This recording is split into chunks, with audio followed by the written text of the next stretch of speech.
Sans plus tarder, là, il me fait grand plaisir de vous présenter Mathieu Letourneux, qu'on essaie de faire venir à Sherbrooke depuis très longtemps, qui, pour toutes sortes de raisons, entre autres une pandémie, n'a pas pu venir avant. Donc, Mathieu, vous le connaissez. Il est professeur à l'Université de Paris-Nanterre. C'est un spécialiste des cultures sérielles et médiatiques et il vient de publier de formidables et très beaux livres avec Loïc Artiaga, Aux origines de la pop culture, qui est vraiment un livre à lire absolument. On lui doit aussi L'Empire du rire, qui a été publié avec Alain Vaillant en 2020. Notre Bible, Fiction à la chaîne, qui a été publiée en 2017 au Seuil, et Fantomas, biographie d'un criminel imaginaire, toujours avec Loïc Artiaga, en 2013. Vous savez que c'est aussi le rédacteur en chef d'une revue incontournable, une tribune importante pour la culture populaire, Belphégor, et il co-dirige la collection des Prairies ordinaires chez Amsterdam.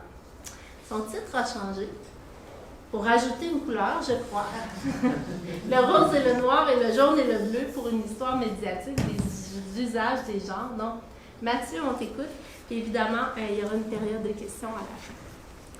Eh bien, d'abord, je voudrais te remercier de m'avoir invité. C'est vrai que ça faisait plusieurs fois qu'on avait parlé de faire des choses ensemble. Et puis,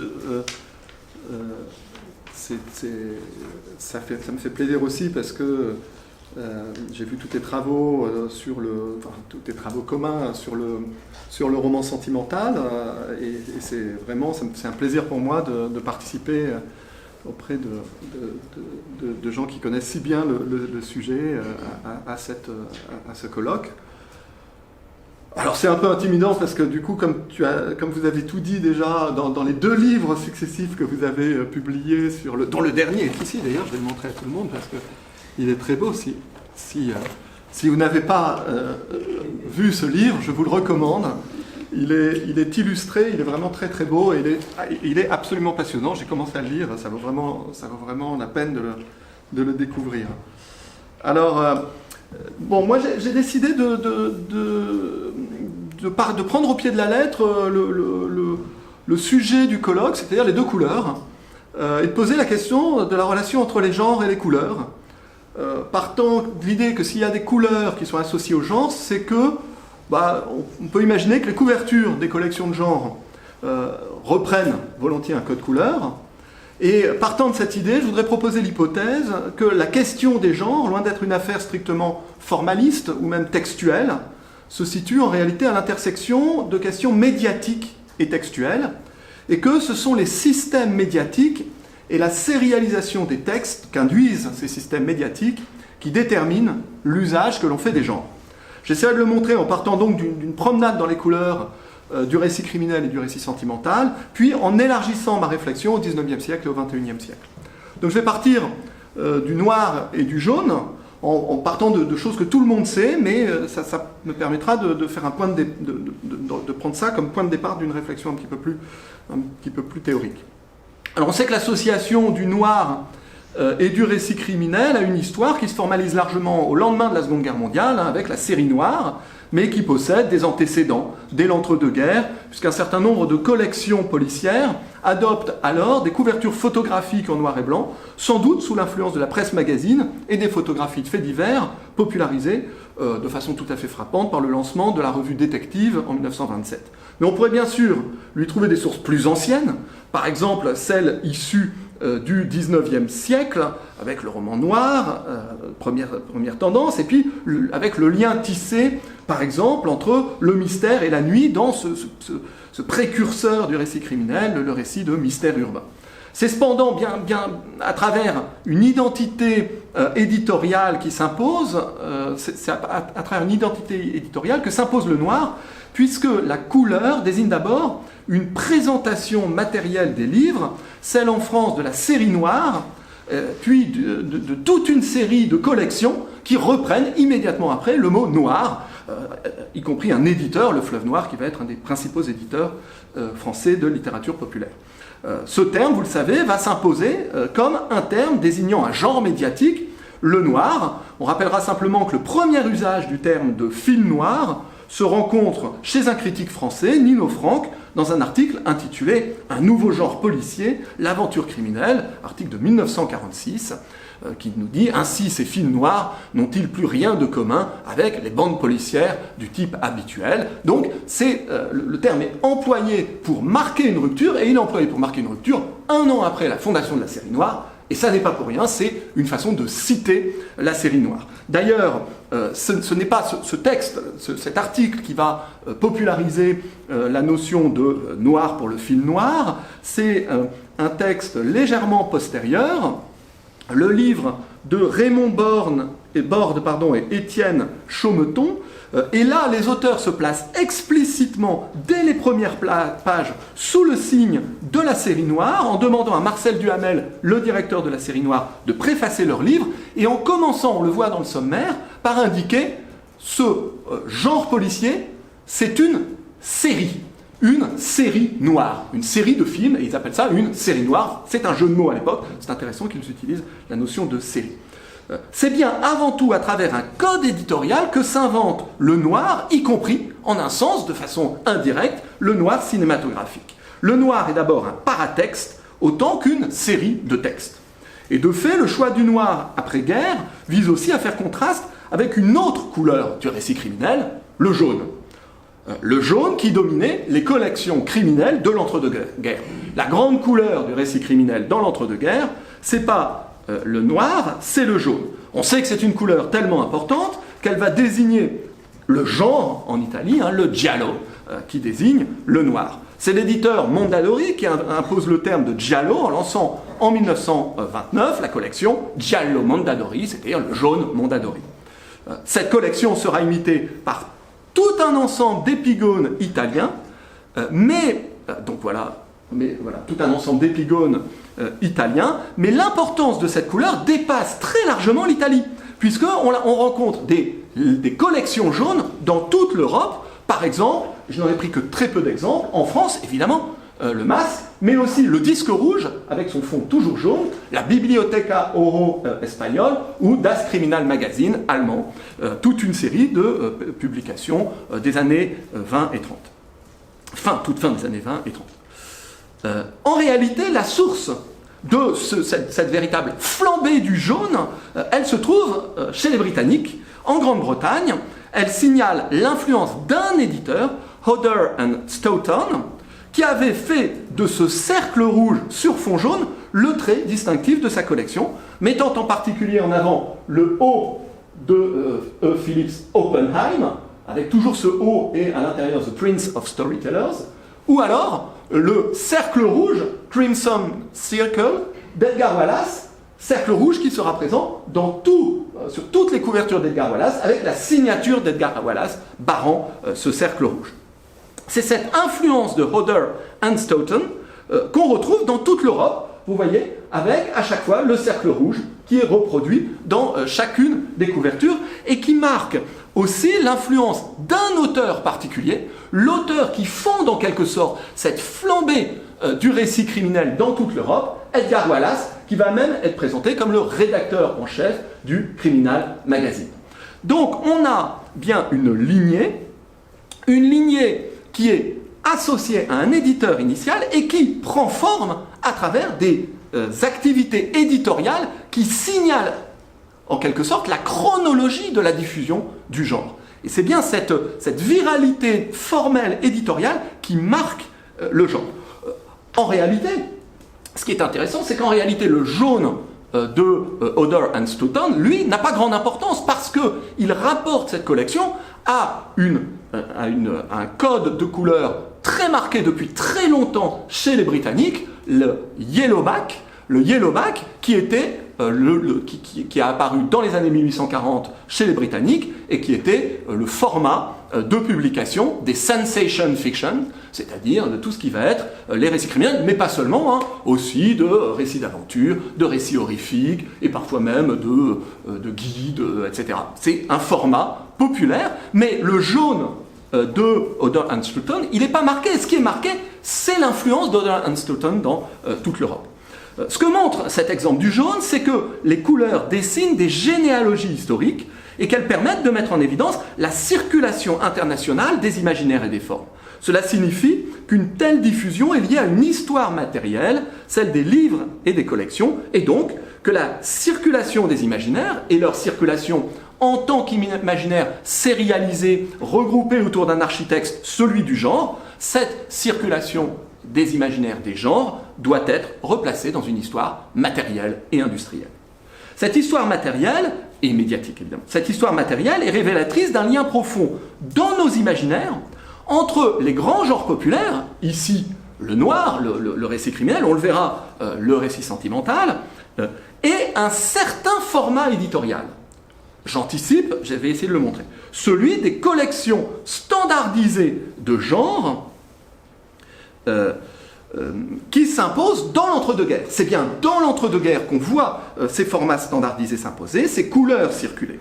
Et ce que montre la circulation du jaune d'Oder and Stoughton, c'est que ce qui circule, ce qu'on imite d'un pays à l'autre, ce sont des formats autant que des genres.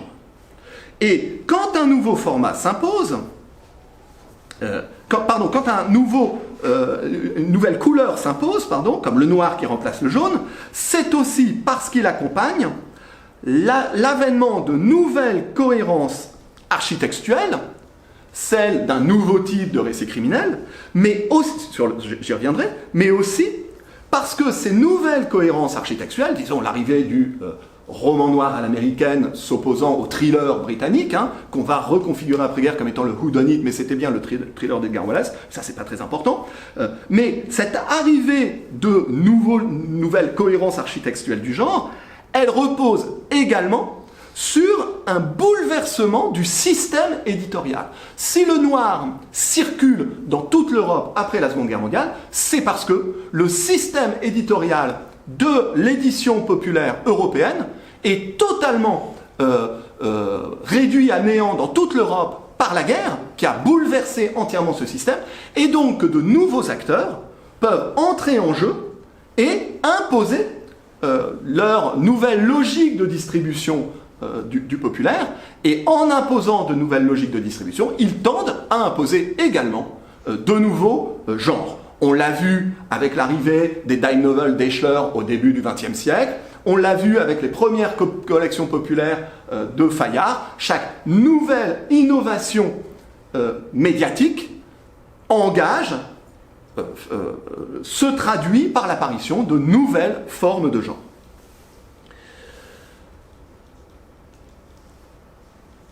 Et donc ici, on voit bien que, alors je ne commente pas tellement, mais bon, je vous laisse lire, mais l'arrivée des nouveaux, l'arrivée du noir, avec ses principaux éditeurs que sont les presses de la Cité, la série noire, alors le Gallimard n'est pas nouveau, mais la série noire, la collection est vraiment nouvelle, et l'entrée de Gallimard dans le populaire est nouveau, et nouvelle, et surtout les méthodes de distribution de la série noire, comme celle du Fleuve Noir et celle des presses de la Cité, sont des méthodes radicalement nouvelles, qui sont décrites ici, et qui renvoient à un nouvel imaginaire industriel, à une forme de modernité médiatique qui entre en synchronicité avec la modernité des imaginaires du noir. Donc on voit bien comment les choses s'articulent.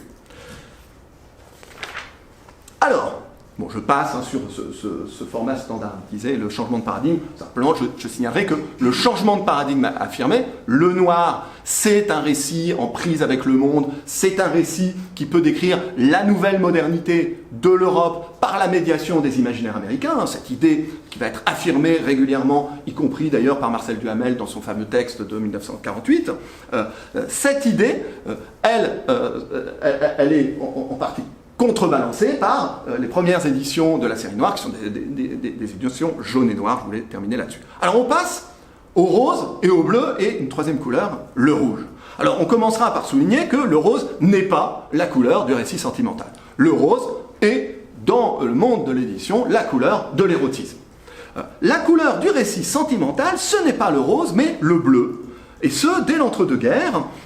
On citera comme précurseur la collection bleue de Talandier, qui est en fait un démarquage d'une collection qui ne s'appelle pas collection bleue, qui s'appelle la bibliothèque de ma fille de Gautier, et qui est toujours avec cette même couverture bleue qui est reprise ici. Donc c'est une collection bleue qui ne donne pas encore son nom. Comme toujours, on imite un format Et en imitant un format, on commence à objectiver l'existence d'un genre. C'est-à-dire que dès lors que un type de présentation matérielle, des collections commencent à s'imiter, le genre apparaît. Souvenez-vous, pour prendre un exemple beaucoup plus récent, de l'apparition de la bitlite. L'apparition de la bitlite s'est traduite par des tables entières en noir, blanc et rouge, et d'un seul coup, la bitlite est née. Bon. Alors, la couleur,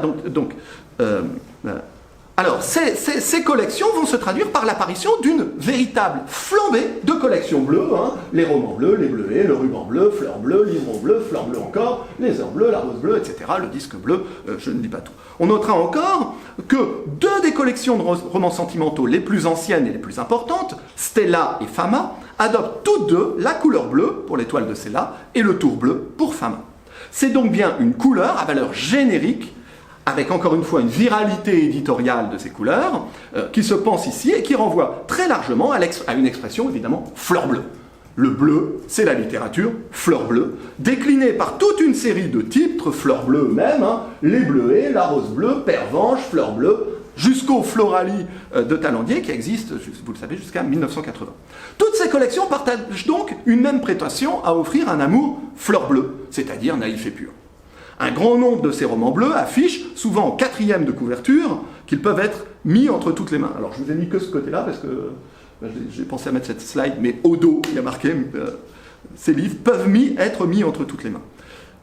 C'est désigner un type de texte et surtout un public, celui des jeunes filles bien élevées, souvenez-vous de la collection de la bibliothèque de ma fille.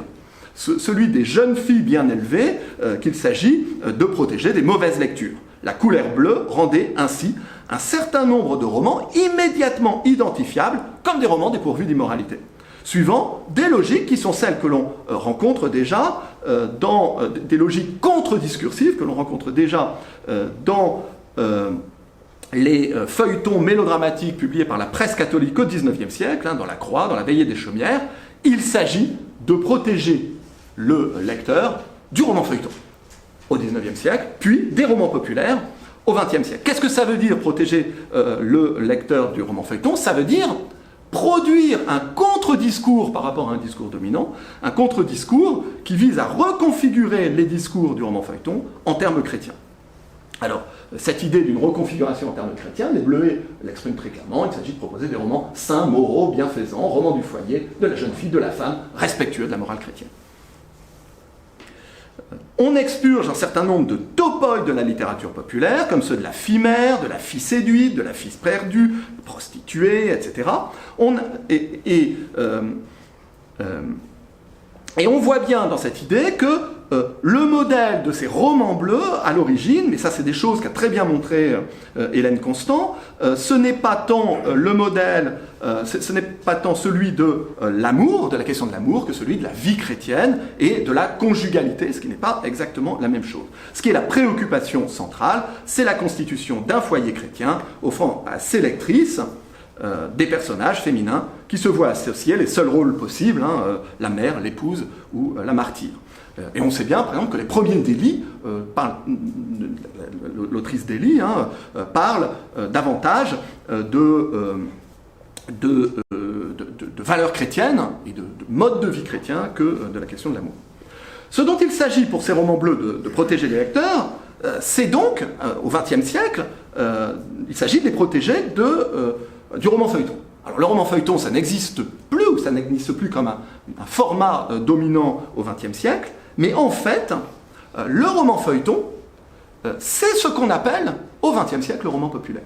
Le roman populaire, c'est le nom qu'on donne au XXe siècle à un genre particulier de récits qui sont les récits hérités du roman feuilleton. Suivant une généalogie qu'on peut aussi, encore une fois, marquer comme éditoriale, le livre populaire de Fayard est immédiatement, l'année suivante, imité dans des collections qui s'appellent Bibliothèque populaire, Romans populaires, etc.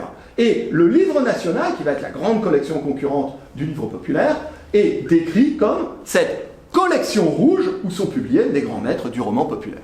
La collection rouge par opposition à la collection bleue du livre national qui propose des ouvrages d'aventure pour les jeunes gens. C'est intéressant parce que le bleu des jeunes gens et le bleu des jeunes filles entrent en résonance. Donc on voit bien que toute une série de collections, je ne les ai pas toutes nommées, les bons romans populaires, les romans populaires, etc., renvoient en fait à une tradition de la littérature populaire, et c'est d'ailleurs dans ces collections que sont réédités les auteurs populaires. Jules Marie, Charles Mérouvel, tous ces auteurs du XIXe siècle sont réédités dans des collections définies ainsi. Et donc il y a un écosystème cohérent au XXe siècle qui est celui, en quelque sorte, de la lignée descendante du XIXe siècle. Et ces romans, ces collections, pardon, ont très souvent une couleur dominante, c'est le rouge. Le rouge qui va dominer très largement, alors c'est un peu effacé, mais on voit bien qu'il y a une marque, un signe du rouge, et vous voyez aussi que ce sont des auteurs qui sont soit des auteurs de romans populaires du XIXe siècle, Jules Marie, soit des descendants du roman populaire qui proposent encore des romans très proches du roman populaire, des auteurs de transition, comme Marcel Priolet, que vous voyez en haut. Alors le rouge, c'est évidemment la couleur de la passion. Le rouge, c'est la couleur de la passion, et le bleu s'oppose aussi au rouge. La fleur bleue s'oppose à la couleur de la passion. Mais en réalité, bien plus que l'opposition du rouge et du bleu, le rouge n'est pas systématiquement présent, là où le bleu marque vraiment un périmètre de cohérence, au moins dans l'entre-deux-guerres, c'est l'opposition entre roman populaire et roman pour jeunes filles. C'est cette opposition qui fait sens, c'est cette opposition qui prévaut, et qui correspond à ce que Hélène Constant, qui correspond assez bien à ce qu'Hélène Constant oppose entre les romans populistes et les romans bon chic, bon genre. Romans populistes, qui sont des romans qui parlent davantage du peuple, et les romans bon chic, bon genre, qui sont des romans de morale chrétienne. Là où nous voyons deux types de romans sentimentaux, parce que ce sont ces deux lignées qui vont conduire au roman sentimental, les contemporains identifiaient deux ensembles très différents, qui sont à bien des égards opposés en termes de valeur. Alors le second groupe, celui des romans populaires, à la couverture rouge, articule de près l'évocation de la souffrance et de l'amour, d'une façon qui les lie à une tradition qui n'est pas tant celle du roman d'amour que celle du mélodrame. Les collections sont là aussi explicites, avec, alors je n'ai pas fait de slide, avec souvent des titres comme « Les meilleurs romans de drame et d'amour »,« Les drames du cœur », et le terme de drame, on y reviendra après, renvoie au mélodrame dans toutes ces textes. Si les collections bleues font de la morale chrétienne le centre de leurs préoccupations, les collections rouges, descendant du modèle du roman feuilleton du XIXe siècle, ont pour préoccupation première la place de leurs protagonistes dans la société. Sauf que, très vite, ces protagonistes sont toujours des femmes, là où le feuilleton du XIXe siècle présentait des personnages d'hommes ou de femmes. Alors cette place des personnages dans la société, elle est caractérisée par une domination extrêmement importante de personnages issus du peuple. Et vraiment des femmes issues du peuple, des femmes qui travaillent dans l'entre-deux-guerres et qui sont dactylographes, vendeuses, midinettes, c'est-à-dire couturières, énormément de couturières, figure dominante, et puis, ou alors des employés, vous voyez par exemple qui se fait, que tente de séduire son patron. C'est important parce que cet imaginaire, c'est celui de la précarité, en fait. L'imaginaire dominant, c'est celui de la précarité, peut-être plus encore que l'amour. Et ces personnages sont très souvent marqués par les récits, qui sont parfois des récits très brefs, comme dans cette collection de 32 pages, ce sont des récits qui renvoient à la précarité. Après la rafle, qui renvoie à la prostitution, la Catherinette, qui renvoie au célibat des femmes, ou bourreau de son cœur, vous voyez que le mari, c'est très explicite, la couverture a le mérite de bien expliquer les choses, ne veut pas reconnaître l'enfant. Il fait comme ça, je n'en veux pas. Bon, on comprend là. Mais ce qui est intéressant, c'est qu'en fait, si on associe ces deux éléments, ce qui est le cœur de ces collections, très souvent, c'est la question du statut de la femme seule dans l'entre-deux-guerres, qui ne peut pas travailler et qui est donc toujours précaire. Et ce qu'on identifie comme une inégalité entre la femme et l'homme dans le roman sentimental d'après la Seconde Guerre mondiale, en fait, tire sa source, en quelque sorte, d'un imaginaire qui est l'imaginaire social du XIXe siècle. Celui du roman de la misère, du bon pauvre, etc. Si la question du mariage reste souvent l'issue du récit, et la question de l'amour reste souvent l'issue du récit, c'est que le mariage est en quelque sorte la solution, la seule solution possible aux souffrances de ces personnages féminins condamnés à la solitude et au malheur autrement. Alors, j'avais fait l'hypothèse dans un article que cette ambiguïté de l'objet de ces récits, entre populaire et amoureux, tenait à une dynamique éditoriale ici aussi, celle qui a conduit à glisser de récits extrêmement volumineux, de plusieurs centaines de pages, parfois de plusieurs milliers de pages du 19e siècle, le roman feuilleton, vers des formats de plus en plus courts. Et si on suit par exemple les collections de Talandier, alors la troisième n'est pas plus tardive, mais c'est un mouvement continu. Les premiers sont des romans qui, généralement, qui reprenaient des romans feuilletons, in extenso, en un volume ou deux volumes. Et puis très vite, on passe de 512 pages à 256 pages, puis des collections de 128, puis des collections de 64 pages, et j'en ai montré de 32 pages, avec toujours moins de texte. Et qu'est-ce qui se passe quand vous prenez un mélodrame social qui doit bien finir par de l'amour et du mariage, et que vous retirez des péripéties? Il ne reste que le malheur et l'amour, et ça ressemble très fort au roman sentimental. Et mon hypothèse, c'est qu'on assiste, dans la première moitié du XXe siècle, à une mutation générique qui est aussi liée à des transformations des systèmes médiatiques, et donc au changement de forme et d'imaginaire. Pas seulement, évidemment, parce que ces changements, encore une fois, les transformations médiatiques, permettent d'exprimer aussi, mais j'y reviendrai plus tard, permettent d'exprimer aussi des transformations des représentations sociales. C'est ce que je disais pour le passage du jaune au noir. De la même façon, on voit bien ici qu'entrent en jeu des transformations des représentations sociales, par exemple un reflux du discours social très très présent au XIXe siècle au profit d'intrigues privées, d'intrigues de l'intimité. Mais j'y reviendrai. Alors, j'avance un petit peu et je voudrais commencer à réfléchir aux relations entre ces codes de couleurs et cette question de la sérialité. Alors, on voit que les couleurs, parce qu'elles se situent à l'intersection de questionnements éditoriaux et génériques, ces couleurs sont un moyen de cartographier les imaginaires génériques. Si le jaune et le noir mettaient en évidence les mutations diachroniques du système générique sous l'impulsion des transformations du système éditorial, mais aussi de l'événement de la Seconde Guerre mondiale, le bleu et le rouge témoignent de la façon dont le système éditorial s'organise synchroniquement, au même moment, par des oppositions sensibles pour les contemporains qui disent quelque chose également de la situation sociale, et en particulier qui délivre un discours sur la femme dans l'entre-deux-guerres, au moment où la femme travaille, mais où elle ne peut pas vivre de son argent de manière autonome. Elle dépend toujours, elle est toujours mineure, elle dépend de l'homme, elle ne peut pas vivre de façon autonome. Dans les deux cas, à travers le principe des collections spécialisées, le système éditorial objective les oppositions, et cette objectivation me paraît fondamentale, puisqu'il découpe le champ des productions en séries identifiables, en séries circonscrites, et donc il intensifie les effets de généricité. On peut d'ailleurs suivre la fortune des genres, comme je l'avais montré, à travers leur viralité dans des collections éditoriales. Voilà, je reprends tout ça. Bien sûr, ces couleurs visent à expliciter des processus de circulation d'ensemble d'œuvres.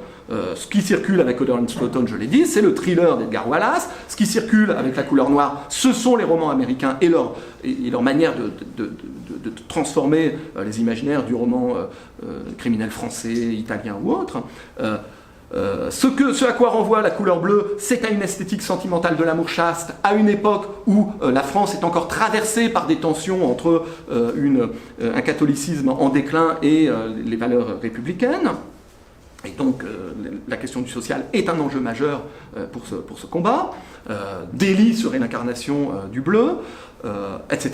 Le système des collections, en dessinant des séries éditoriales, tend donc à renforcer l'unité des genres en l'objectivant et en opposant les genres les uns aux autres, ce dont les éditeurs ont été conscients. Alors j'en prends un exemple assez tardif, les années 70, mais un exemple qui me paraît tout à fait frappant, puisqu'on est au moment même, peut-être, du tournant de la sérialité. C'est Jean Libert, Paul Kédier, qui, dans une lettre privée à son éditeur du Fleuve Noir, commente le déclin des tirages de ces collections, en expliquant bien, depuis un quart de siècle, comité de lecture et auteurs du Fleuve Noir ont été conditionnés d'une façon draconienne pour que les manuscrits suscitent l'intérêt du lecteur par l'action, la violence et, à un degré moindre, l'érotisme. On a une définition du genre extrêmement rapide, mais c'est pas ça qui importe. Cette ligne a été fidèlement respectée dans toutes les productions du Fleuve Noir, au point de créer une image de marque. Et cette idée d'image de marque, elle ressemble aussi à l'idée du genre en l'associant à une sérialité éditoriale. Les seuls éléments pris en compte pour la sélection ont toujours été les mêmes. Pour qu'un manuscrit soit accepté, il suffit qu'il y ait de la bagarre, du mouvement et de l'érotisme. Que l'intrigue soit plus ou moins cohérente, crédible et que l'écriture soit acceptable ne sont que des facteurs de second plan. Tout est passé au laminoir de ces critères simplistes. En décrivant cette situation, ce que souligne Paul Kenny, c'est l'impossibilité de faire surgir des auteurs originaux. L'impossibilité donc de renouveler le genre, tant la structure de cohérence de ce système empêche tout renouvellement.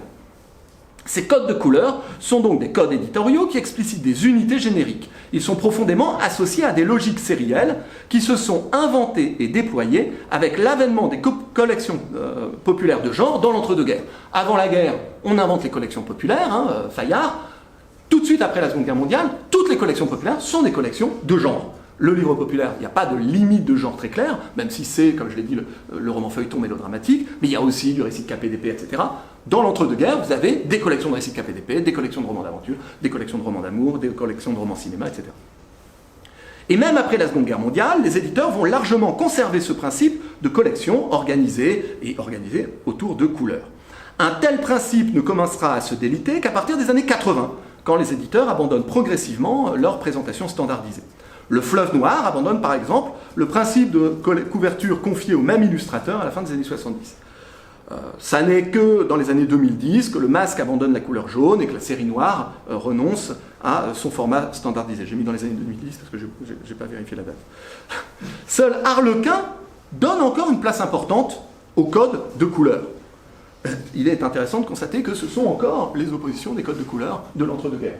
Le bleu azur, c'est ces romans qui renvoient encore à un imaginaire très ancien, et il la décrivent comme leur collection de romans sentimentaux classiques. Et le rouge qui renvoie toujours à l'audace, à l'érotisation, et donc à une forme de passion.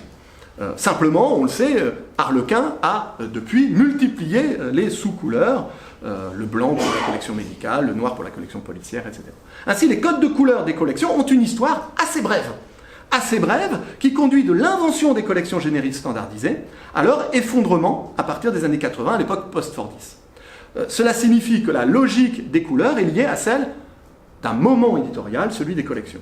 On peut même aller plus loin et souligner qu'elle matérialise la rencontre entre des logiques de sérialité médiatique et des logiques de sérialité générique. Le code des couleurs unifie les textes par-delà leur hétérogénéité en affirmant une unité générique et éditoriale. C'est cette identité de collection que décrivait bien Jean Libert.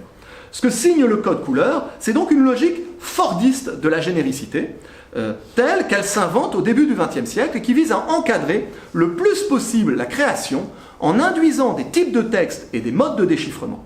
Elle tend à déporter une partie du pacte de lecture de l'écrivain vers l'éditeur. Il faut que j'accélère. Si ces genres et leurs couleurs naissent dans l'entre-deux-guerres, c'est qu'ils sont liés à l'avènement des collections populaires.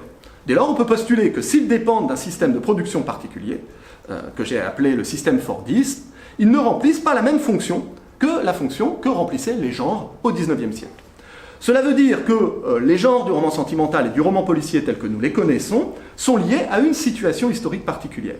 Et ce, non seulement parce qu'ils illustrent dans leur forme les tensions d'une époque donnée, la montée en puissance d'un système juridique et de contrôle social policier articulé au triomphe d'une culture médiatique sensationnaliste pour le premier, la redéfinition des rôles genrés et du modèle de la famille bourgeoise au XXe siècle pour le second, mais non seulement parce qu'ils correspondent aux tensions d'une époque donnée, mais aussi de manière plus générale parce que le principe même des genres auxquels ils participent est également une réalité historique de courte durée, ni celle du XIXe siècle, ni celle du XXIe siècle, celle des collections. Qu'est-ce que le roman policier ou le roman sentimental au XIXe siècle ? Les travaux sur chacun de ces genres oscillent entre deux positions lorsqu'ils les décrivent. La première position est fondée sur une conception formaliste des genres et qui constate la permanence à toutes les époques de ces genres. En partant des romans d'amour grec pour le récit sentimental et de l'énigme d'Édipe pour le récit criminel. Et conduisant ce cheminement jusqu'à nos jours, en reconnaissant bien, malgré tout, que le roman policier commence au XXe siècle. Bon. L'autre position, ou alors avec Gaboriau, ou alors avec Conan Doyle. Bon. L'autre position, historicisante, cherchera au contraire à repérer les devanciers du genre. Les mélodrames du XIXe siècle pour le sentimental, c'est la position d'Hélène Constant. Le récit judiciaire, voire les mystères urbains, pour les récits criminels, voire Messac, Bogno, etc. On parle alors de romans policiers archaïques, comme pour expliquer, dans une perspective téléologique, que le genre n'aurait atteint sa plénitude que plus tard, au XXe siècle. On peut en prendre un exemple frappant dans le discours de Roger Bonniot, justement, se demandant à propos de Gaboriau, je cite, si le roman dit sentimental peut se ménager une place à l'intérieur du roman policier sans dénaturer celui-ci. Bonniot constate ce problème de Gaboriau où il y a du roman sentimental, du mélodrame populaire, etc. Mais quel sens y a-t-il à se demander si l'on peut donner une place au roman sentimental dans les romans policiers de Gaboriau, dans la mesure où Gaboriau ne définit pas ces romans comme des romans policiers. Tout au plus, il les définit comme des romans judiciaires. Qu'est-ce qui empêche de considérer que le roman judiciaire serait une sous-branche du mélodrame? Après tout, on peut très bien le percevoir comme ça. Bien sûr, il existe au XIXe siècle des récits mettant en scène le crime ou l'amour, mais la façon d'opérer le classement des ouvrages populaires est sensiblement différente de celle du XXe siècle, ce dont on se rend bien compte quand on observe les catégories sollicitées dans les romans feuilletons. Alors, pour le comprendre, il convient de souligner au préalable, une chose que tout le monde sait, mais je le rappelle pour mémoire, que cette culture du XIXe siècle est la culture du journal. Or, la culture du journal n'est pas dominée par les genres littéraires, ou par les genres du livre, mais par les genres journalistiques, les genres médiatiques, que le lecteur s'attend à retrouver. Parmi ces genres, et ces rendez-vous réguliers, il y a le feuilleton, qui est un genre médiatique. Pour le lecteur, l'unité de signification qui oriente l'appréhension du texte est avant tout le journal, qui produit, par sa périodicité et les récurrences qu'il induit, des attentes sérielles. Le roman feuilleton n'est qu'une des rubriques constituant cette unité, au même titre que le feuilleton théâtral, les chroniques, etc. Dès lors, l'usage des références génériques, s'il est très fréquent dans les sous-titres des romans feuilletons, et encore plus dans le paratexte publicitaire, est également souvent plus ambigu. On est frappé en particulier de constater combien, dans le paratexte publicitaire, ou dans toutes ces annonces de feuilletons qui sont si présentes dans la culture du XIXe siècle, combien les termes sont souvent associés entre eux dans des attelages qui paraîtraient hybrides, contradictoires à des lecteurs, et Roger Bonniot le soulignait, des lecteurs du XXe siècle. Ainsi, Les Mystères de Londres de Paul Féval est décrit comme un dramatique roman d'amour et d'aventure et d'amour. Le Mort qui parle de Paul Bernet est un sensationnel roman d'amour et d'aventure. Et Tout se paye de Charles Mérouvel est un grand roman d'amour et d'aventure. Ces effets de mixité peuvent être interprétés comme le résultat d'une volonté de séduire des publics différents, ou plus exactement comme une tentative de toucher le public le plus large possible, celui du journal qui n'a pas acheté le journal pour le roman feuilleton. Dernier trait caractéristique, le goût de la variation terminologique. Par exemple, justement, roman judiciaire, roman du crime, roman policier, roman des bas-fonds, etc. Ici encore, il s'agit de permettre au lecteur d'identifier des thèmes et des atmosphères qui désignent des unités architectuelles, mais en insistant aussi sur la variation. Et c'est le modèle de titrologie des mystères urbains, les mystères de Paris, les mystères de Londres, les nuits de Paris, les drames de Paris, les crimes de Paris, etc. Cette variation qui, tout en montrant des lignées, joue aussi à montrer que c'est pas tout à fait pareil et qui peut nous conduire de fil en aiguille des mystères de Paris au crime de l'amour, au drame de l'amour et à des choses qui renverront plus tellement au récit criminel, mais au récit d'amour. Ici encore, il s'agit de permettre au lecteur d'identifier des thèmes et des atmosphères qui désignent des unités architectuelles, mais plus plastiques, moins rigides que celles du XXe siècle. La lignée du judiciaire n'est pas exactement celle des mystères urbains, celle des drames de l'amour n'est pas celle des mystères de Paris, même si on peut conduire de l'un à l'autre.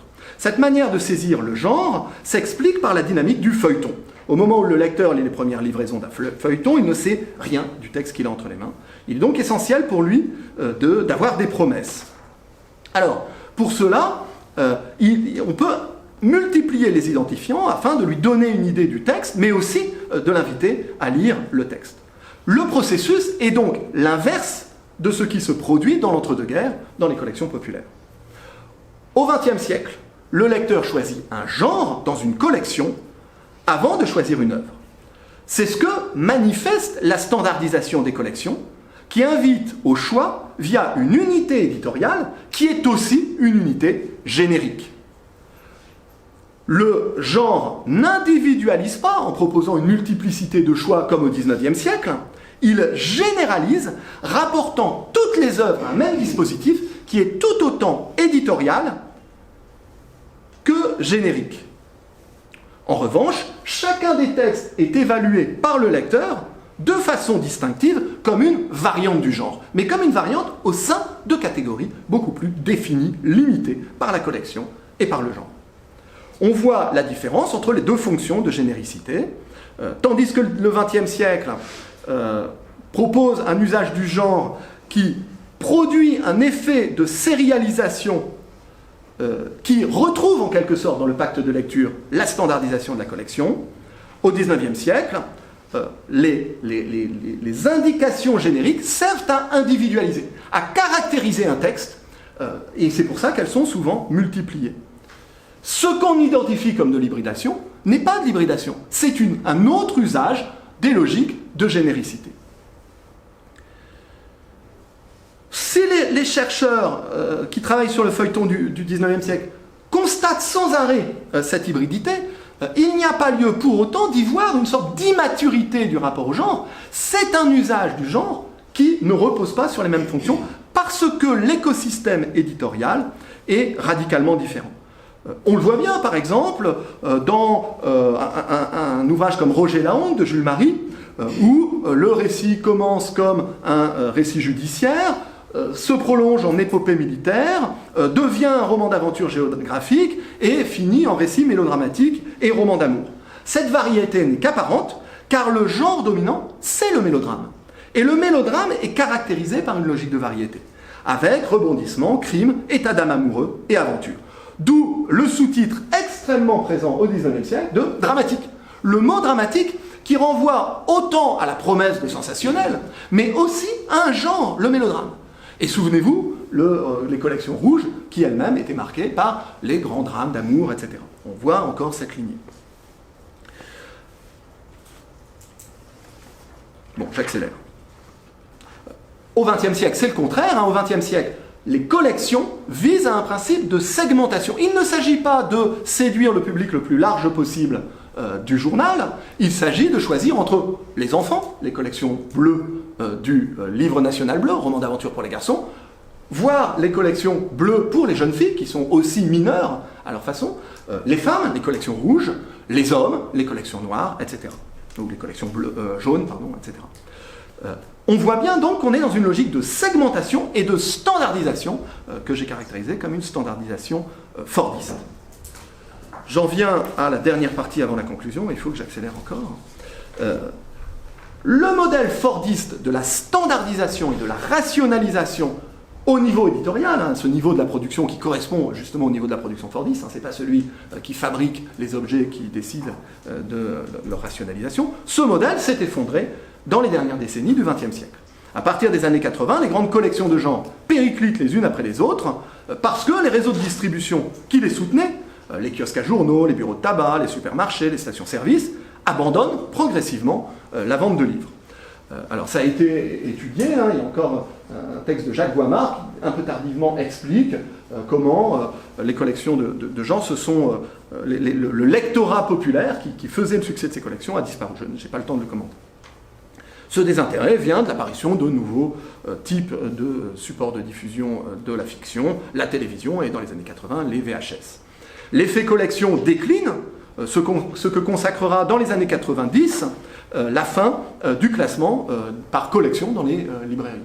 Classé par collection, si vous avez vécu dans les années 80, vous rentriez dans une librairie, vous aviez les séries noires, les Garnier Flammarion, les Folio, dans toutes les collections de poche étaient classées par collection. Avec lui, le pacte de lecture éditoriale, ce qui disparaît avec ces collections, c'est le pacte de lecture éditoriale qui reformulait en termes littéraires la lecture dans le genre, en termes éditoriaux. À la fin du XXe siècle et au début du XXIe siècle, on continue de lire des romans policiers, des romans sentimentaux, et même le roman sentimental s'étend plutôt aujourd'hui, il a de plus en plus lu et revendiqué. Mais c'est à travers une mue fondamentale, celle qui conduit à glisser des logiques fordistes aux logiques post-fordistes de la consommation sérielle. Alors je rappelle le tournant d'abord industriel puis commercial qui a conduit du fordisme au post-fordisme, parce que ça permettra de comprendre les transformations suivantes. On sait qu'à l'époque fordiste, on équipe les ménages, donc tous les ménages consomment, mais on les équipe d'objets qui sont standardisés. On se rend compte dans les années 70 qu'il faut relancer la consommation en favorisant une consommation diversifiée, une consommation post-fordiste, c'est-à-dire une consommation distinctive ou singularisée, en visant des publics différenciés. Cette fragmentation de la consommation ne remet pas en cause les principes de production rationalisés, mais permet de singulariser, en utilisant ces principes standardisés, de singulariser la consommation. C'est bien dans cette perspective qu'il faut comprendre les transformations qui affectent la littérature de genre à la fin du XXe siècle. En effet, l'effondrement des collections standardisées accompagne l'apparition d'une littérature de genre distinctive, le néopolar, la science-fiction contre-culturelle à partir des années 70, et une dynamique de valorisation des œuvres et des auteurs, suivant un principe de singularisation standardisée, caractéristique du post-fordisme. Le grand auteur de genre, il est grand auteur singularisé, de genre standardisé. On pourrait en identifier quelques caractéristiques de cette littérature de genre post-fordiste. Le principal trait, c'est bien entendu l'abandon de l'apparition directe dans les formats de poche standardisés au profit d'une publication en grand format qui favorise une logique de best-sellerisation et donc de singularisation des auteurs.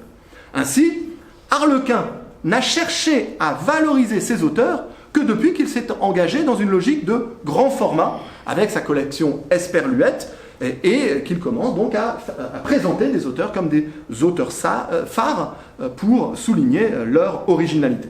Un autre trait caractéristique peut être observé dans le processus de démultiplication des catégories génériques qui illustre une volonté de singulariser l'expérience des œuvres de genre, voilà, tous les sous-catégories du récit criminel, du récit sentimental qui se démultiplient depuis quelques années. Une autre tendance marquée dans le domaine du récit criminel est la multiplication d'œuvres à ancrage national ou régional, qui indique par son systématisme international. Chaque pays a son polar. Vous avez le polar nordique, vous avez le polar paella, le polar spaghetti, etc. Donc chaque pays a son polar typique. Chaque région de chaque pays a son auteur régional qui fait des récits criminels de la région, suivant un principe qui est systématisé au niveau international et qui caractérise une pratique glocalisée, caractéristique des fictions post-fordistes. Bon, j'accélère. Disons sous le vernis de singularisation, il y a des processus standardisés.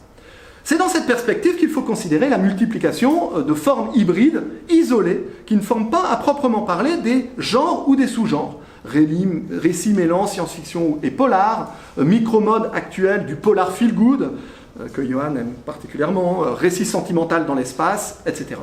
En réalité, cette multiplication des propositions apparaît moins comme une invention de genre hybride, tout comme le XIXe siècle n'était pas une invention de genre hybride, moins comme une invention de genre hybride que comme une combinatoire correspondant à de nouvelles logiques de sélection des œuvres. De fait, ce processus s'inscrit bien dans un système de combinatoire par mots-clés, propre par exemple aux sites internet, et de recommandations algorithmiques.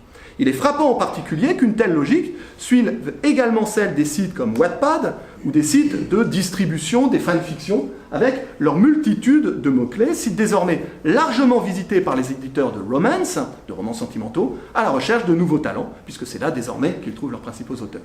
Dans ce cas également, auteurs et lecteurs fonctionnent par tags et par mots-clés, faisant des anciennes catégories de genre. Alors j'ai pris l'exemple du thriller, des récits mêlant thriller et romance parmi leurs mots-clés, mais faisant des mots-clés thriller et romance deux mots-clés parmi toute une série d'autres catégories qui sont certes des catégories de genre, mais aussi des catégories d'orientation sexuelle, de type ou de sujet de fanfiction, de thèmes, etc.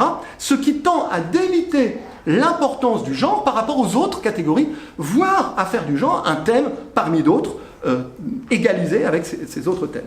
Il me semble que ce principe de tag et de mots-clés, qui prévaut également dans les librairies en ligne, si vous tapez sur Amazon thriller et romance, vous allez avoir c'est caché mais c'est présent, accompagne les mutations contemporaines des fictions de genre, à tel point qu'on peut imaginer à terme un glissement de l'entrée de genre vers des entrées de mots-clés, beaucoup plus en phase avec précisément la consommation singularisée de l'époque post-fordiste. Ici encore, les transformations médiatiques, celles du numérique, accélèrent les mutations des usages des catégories de classement, singularisées d'une façon qui s'éloigne de la généricité et accompagne l'individualisation du goût à l'époque postmoderne. En conclusion, on le voit, les genres sont le résultat d'une situation communicationnelle dépendant d'un système industriel et médiatique qui induit largement des découpages génériques plus ou moins grands ou des tentatives de standardisation ou de singularisation.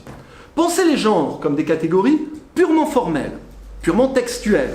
Par exemple, en questionnant, ou architectuel, mais détaché de toute contextualisation, en questionnant le roman policier au XIXe siècle, ou en considérant qu'il existerait une unité signifiante du roman d'amour à travers les siècles, les penser comme ça, c'est manquer cette dynamique générique, médiatique fondamentale qui, en réalité, définit les usages des genres de façon très variée suivant les époques. On peut ainsi tracer l'histoire des genres, comme je l'ai fait en suivant les codes de couleur, mais on peut la suivre aussi en examinant les transformations du système médiatique, de la civilisation du journal à la logique des collections ou aux mots-clés post-fordistes, et celle des dynamiques industrielles qui les sous-tendent, précisément le fordisme, le post-fordisme, qui sont des systèmes industriels sous-jacents au système médiatique. C'est pour une telle histoire matérielle des genres que je plaide. Mais ces transformations des genres qui accompagnent celles du système générique ne sont évidemment pas arbitraires. Comme structure de signification véhiculée par une masse de textes, les genres donnent forme aux tensions qui traversent les imaginaires collectifs. La tension entre le bleu et le rouge au début du XXe siècle est révélatrice du statut de la femme parce que le contrôle des femmes et leur place dans la société au moment où elles travaillent et où ce travail pose problème se négocient dans l'opposition entre la jeune femme des romans bleus protégée par les séductions du monde et celle des romans rouges qui se retrouvent au contraire confrontée à la violence du monde. De la même façon, je vais passer sur le passage du jaune au noir, mais qui montre une volonté des récits de genre occidentaux après la Seconde Guerre mondiale, quand le système générique, mais aussi les héritages imaginaires de l'entre-deux-guerres, ont été réduits à néant par la crise que représente la Seconde Guerre mondiale, et qu'il faut réinventer un imaginaire européen ou national dans chacun des pays européens, et que les genres américains représentent une médiation fondamentale pour penser ces identités d'après-guerre. Mais si les genres donnent forme aux tensions qui traversent la société, alors les transformations du système générique sous l'impulsion des transformations du système médiatique en disent également quelque chose. Les découpages du mélodrame du XIXe siècle et du roman d'amour du XXe siècle ne dessinent pas la même représentation du monde. Le discours, la dissociation de l'amour et de la criminalité au XXe siècle accompagne aussi un déclin du discours social comme trame d'un imaginaire partagé propre au XIXe siècle. Les genres au XXe siècle achèvent un mouvement de privatisation et de bascule dans l'intime des imaginaires entamés dans la deuxième moitié du XIXe siècle. Dans le récit sentimental, la question du bonheur individuel l'emporte sur celui de la place, l'emporte progressivement, on l'a vu, avec cet entre-deux-guerres qui voit la mutation se produire avec cette transformation que j'ai décrite précédemment. On voit le glissement d'une place dans la société vers un bonheur individuel. Le discours sur le crime s'oppose au discours sur les injustices sociales. J'accélère. Et enfin, dernier point fondamental, le système générique accompagne aussi le découpage genré des imaginaires entre fiction pour femmes et fiction pour hommes, et qui s'oppose aussi par cette pensée aussi de la place dans la société. On le voit, si la réflexion sur les genres est une porte d'entrée majeure pour comprendre les transformations des imaginaires et les tensions qui traversent la collectivité, on ne peut en prendre la mesure qu'en se gardant de saisir les genres comme des réalités transcendantes. Non seulement les genres ne sont pas des réalités stables, mais les transformations des systèmes médiatiques affectent les usages même des catégories génériques, et les transformations du genre illustrent aussi les transformations industrielles qui sont sous-jacentes au système médiatique et au système des genres. Dès lors, la compréhension des genres suppose aussi de les penser dans une histoire matérielle des médias et de leurs usages, et il convient de penser les fictions sérielles à la fois comme le résultat de pratiques collectives de création, de pratiques sérialisées, mais aussi, et peut-être plus fondamentalement, comme le résultat de transformations techniques, médiatiques, industrielles et économiques de la société. Je vous remercie.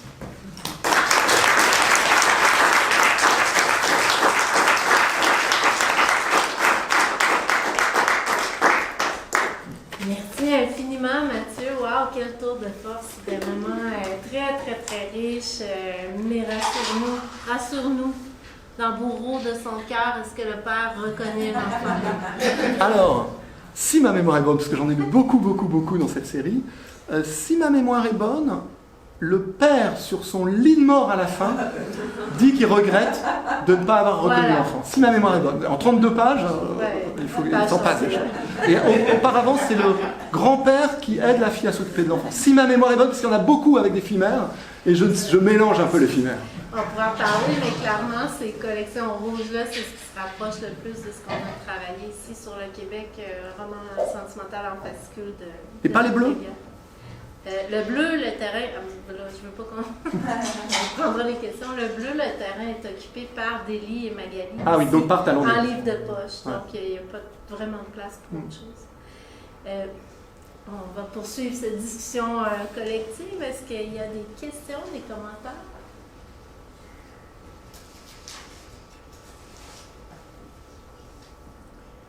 Oui, Jean-Philippe. D'abord, un très, très grand merci pour cette présentation. Marie-Pierre a dit que c'était un tour de force. En été, réellement, c'était passionnant et éclairant. Je sais que tu es un grand spécialiste de la transmédialité, donc le fait que les séries, justement, passent d'un type de support à un autre. Tu n'as pas fait référence ici. Je me demandais si toute la question de la chromatique, avec quoi tu as commencé ta présentation, est-ce que cette question-là se retrouve aussi? Bon, tu as cité le cinéma, le film noir, mais c'est quand même limité. Est-ce qu'on retrouve ça ailleurs, ou je ne sais pas, par exemple, dans le théâtre, en musique? Est-ce que tu as vu ces mêmes effets de stérilisation à travers la chromatique dans d'autres genres? Alors, il y a des choses qui ont été dites. Par exemple, l'importance des formats couleurs pour l'apparition de genre, ou pour la transformation de genre, pour le western, ou pour le péplum italien, par exemple, où il y a vraiment des événements couleurs, de techniques de couleurs, et qui se traduisent par des gammes de couleurs. Le giallo cinématographique est connu pour un usage particulier des couleurs. Donc, oui, je pense qu'on peut reproduire des choses comme ça. Il va y avoir dans quelques mois, je crois, mais l'appel, oui, quelques mois, en novembre prochain, un colloque justement sur les musiques des genres de l'imaginaire, qui va essayer justement de repérer des fils de thématiques musicales. Après, pour la musique, c'est tellement frappant. Pour la musique, c'est tellement frappant qu'il y a des couleurs musicales, de courants musicaux, mais là, mais tu demandais pour la chromatique de couleurs, c'est ça? Ta question, c'était la chromatique des couleurs. Ça, c'est difficile. Il faudrait voir les albums, alors les pochettes. Je pense qu'il y en a. Hein. Le gothique, la musique goth est une musique du noir, le heavy metal aussi. Je ne suis pas sûr, par exemple, que l'électro, peut-être qu'il y a des couleurs du disco. On voit tout de suite. Mais le problème, c'est que c'est que là, on est quand même dans des échanges,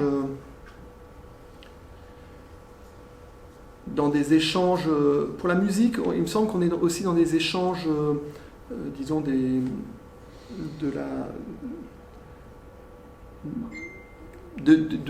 design plus global, parce que la musique, et comme c'est des sous-cultures, ça engage tout de suite des usages sous-culturels plus globaux.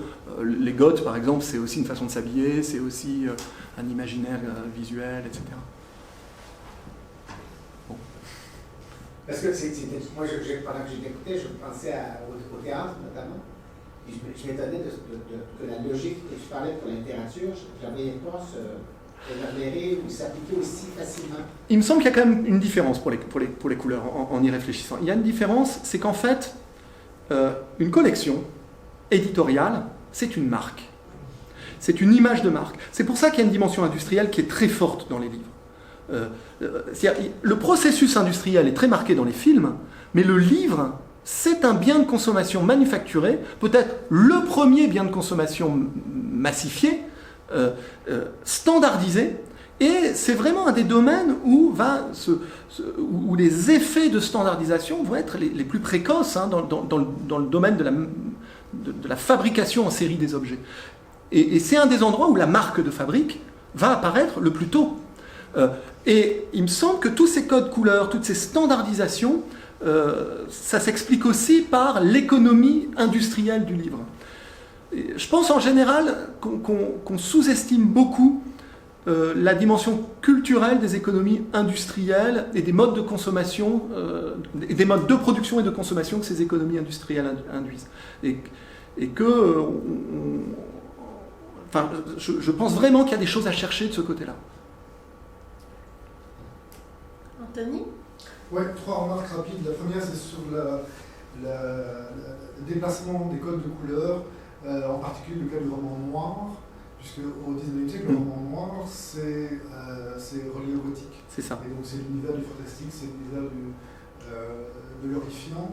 Et le passage par le film noir est intéressant parce que le film noir, c'est le noir français transposé en anglais qui revient vers le français dans la série noire. C'est le... Non, alors non, c'est le livre que j'ai évoqué précédemment. C'est le livre de 50... En fait, le mot noir, c'est ce livre-là qui l'impose aux États-Unis. C'est ça. Le passage par les États-Unis. Voilà, mais... Film noir aux États-Unis, c'est le genre film noir. Voilà, en fait, c'est vraiment ce livre film noir qui va faire... les Américains vont reconfigurer ce qui était auparavant du film de gangster, du film de G-Man, en fait, avec des sous-catégories qui n'étaient pas toujours les mêmes, et qui vont être rassemblés en film noir. Deuxième chose, c'est le...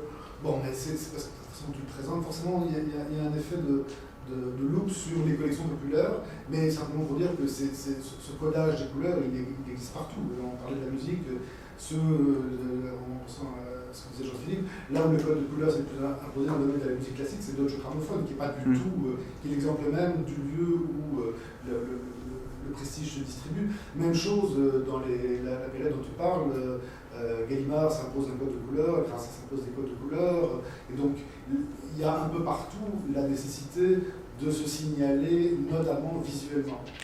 Oui, mais ça c'est la question de la marque. C'est ce que je disais, il y a une question de marque, mais là on est aussi face à des phénomènes qui sont des phénomènes aussi de généricité et de circulation de la généricité par les codes de couleur. Et donc, il me semble que là se croisent deux pratiques. Il y a un domaine où on pourrait le dire, c'est le domaine du white cube éditorial français, c'est-à-dire des collections blanches, où là, il y a un effet aussi presque de genre de la diffusion restreinte. Mais on pourrait dire que c'est un genre qui se nie comme genre, puisque c'est la caractéristique de la scission de la haute culture et de la culture de masse. C'est que justement tout le monde joue, enfin beaucoup jouent, parce que les cahiers verts chez Grasset, oui. Et sans compter les bibliothèques roses et les bibliothèques vertes, oui, mais tout le monde joue du code de couleur, c'est pas spécifique à un effet de généricité. Oui, je suis d'accord, mais ça tient à la marque, parce que les marques jouent des effets de couleur. Toute marque joue des effets de couleur. C'est-à-dire, une identité de marque passe par la déclinaison d'un certain nombre de codes. C'est même la définition du trademark. Quand tu déposes un trademark, tu peux déposer un nom, la marque, mais tu peux déposer un logo, tu peux déposer un slogan, tu peux déposer un code de couleur, un ensemble de codes de couleur. Donc, en fait, ça, c'est la définition même de la marque. Pour moi, la spécificité là, c'est que cette définition de la marque, elle va se traduire aussi par quelque chose qui n'est pas un effet de marque, puisque ça circule d'un éditeur à l'autre, qui est cette fois-ci un effet de généricité. Et je pense que, mais simplement, ce que je disais, c'est que, en revanche, parce que le livre est très marqué par la logique de la marque, parce que c'est un produit de consommation, ça va se jouer très fort dans ce domaine-là. Mais tu sais, tu vas dans un supermarché, la marque Belin va avoir des codes de couleur, la marque fabricant, et en fait ça commence très tôt, ça, dès la fin du 19e siècle. Justement, si on remonte, toi, dernière remarque, c'est l'effet, ça m'interroge sur le caractère vampirisant du roman feuilleton. Le roman feuilleton étant un type de genre.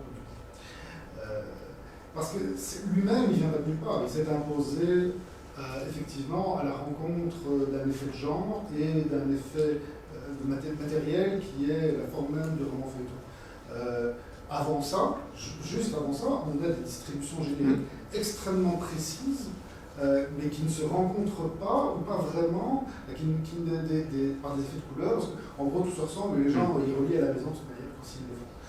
Mais on a, tu connais ça comme moi, des dizaines de classements à l'époque sur le roman comme ceci, le roman comme cela, y compris le roman noir, roman maritime, les romans gays, les romans pour les jeunes, les romans pour les etc. Donc les codifications, elles existent et elles sont reconnues à la fois par les intermédiaires, par les lecteurs, etc.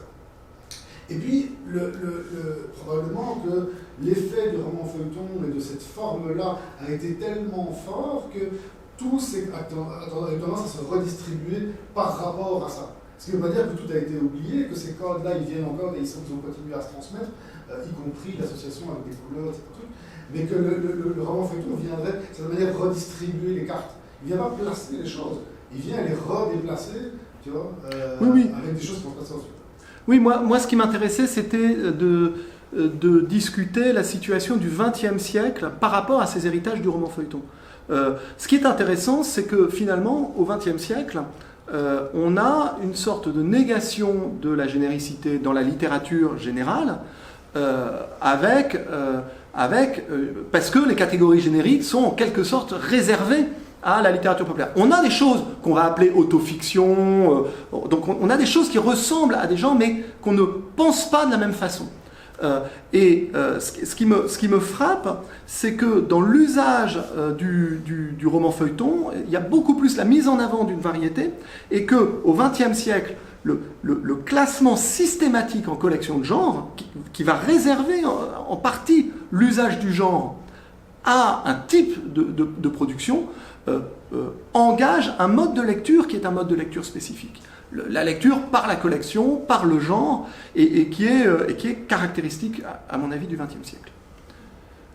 Parce que il me semble que même si tu sors du roman feuilleton au XIXe siècle, tu as des catégories, mais je ne pense pas que tu aies la même logique de lecture dans le genre que celle qui caractérise le XXe siècle. Où là, la lecture dans le genre, elle fait qu'elle précède tout mode d'appréhension. Il est évident que quand tu prends un roman maritime, par exemple, dans les années 1830, tu as en tête les conventions du genre. Mais à mon avis, ça ne fonctionne pas de la même façon. Oui, Mélodie. Peut-être une question. Juste pour penser, je trouve ça très intéressant puis amusant en même temps parce que pour un appel qui nous invitait à interroger la perméabilité des genres, finalement, qui nous a plutôt montré l'imperméabilité des genres au XXe siècle, en tout cas, ou le cloisonnement dans les collections. Je me demandais du côté de la presse magazine, est-ce que tu penses que les choses sont aussi cloisonnées ou que la presse au XXe siècle n'a pas gardé quelque chose de peut-être l'ouverture plus grande qui était celle de la presse au XIXe? Parce que tu as donné l'exemple du détective qui a peut-être préfiguré l'usage de la couleur noire dans le monde de l'édition. Mais en même temps, dans le détective, il y a beaucoup de drames, il y a beaucoup de mélodrames aussi, puis de sentiments. Donc, je ne sais pas ce que tu penses par rapport à ça. Dans le détective de l'entre-deux-guerres en particulier, où il y a beaucoup de modèles mélodramatiques qui restent présents, mais parce que, alors justement, ce qui est frappant dans l'entre-deux-guerres, et en particulier dans les collections rouges, qui sont vraiment des collections marquées par le modèle du mélodrame, c'est que le crime est encore lié à cette culture du mélodrame qui est la culture du 19e siècle. Quand on regarde justement, c'est pas le cas des romans bleus, mais dans les romans rouges, c'est-à-dire dans le Talendier rouge, tu as des meurtres, tu as des crimes, tu as encore des personnes accusées à tort, et il me semble que Détective va chercher cette lignée qui est la lignée encore mixte du mélodrame qui reste présente dans l'entre-deux-guerres et qui va vraiment disparaître. Qui va vraiment disparaître après la Seconde Guerre mondiale, complètement disparaître après la Seconde Guerre mondiale, à mon avis. L'entre-deux-guerres, c'est plus une période de transition. En tout cas, pour ce qu'on appelle le récit sentimental, le poids, encore une fois, de ce qu'on appelle dans l'entre-deux-guerres le roman populaire ou le roman dramatique et ses collections rouges, qui ne sont pas tout le rouge, mais toute cette gamme que les gens identifiaient très bien, ou sont réédités aussi parfois dans des versions extrêmement coupées, des gens comme Jules Marie, comme Pierre de Courcelles, etc. C'est encore un format qui fait sens. Oui, le mélodrame fait encore sens dans l'entre-deux-guerres. Et d'ailleurs, quand on regarde les films de l'entre-deux-guerres, on voit bien que c'est encore souvent une mixité de social, en effet, quelque chose qui est de l'ordre du criminel et qui est de l'ordre de l'amoureux.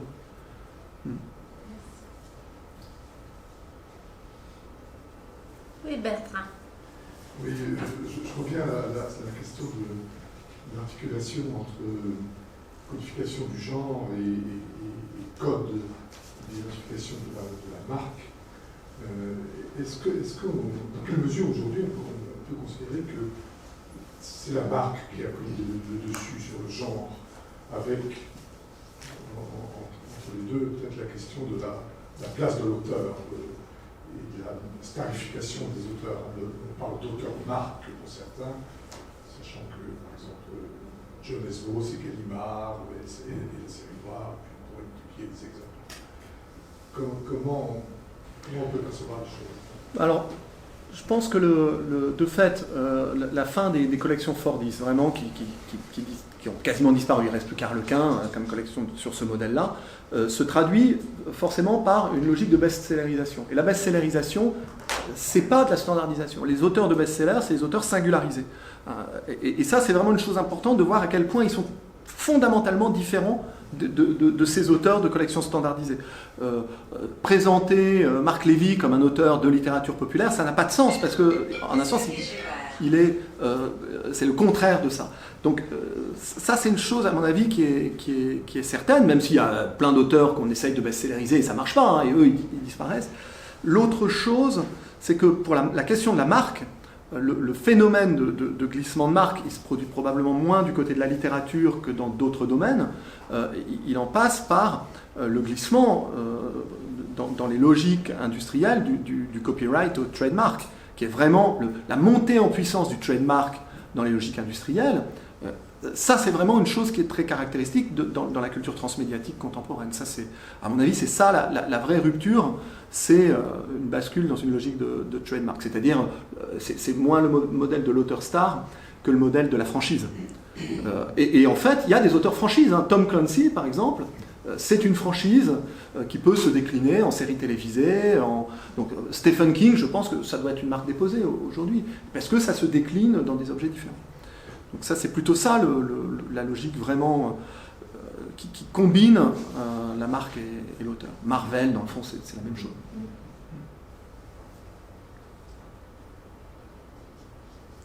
Autre question? Sinon, on peut peut-être s'arrêter ici en remerciant encore une fois.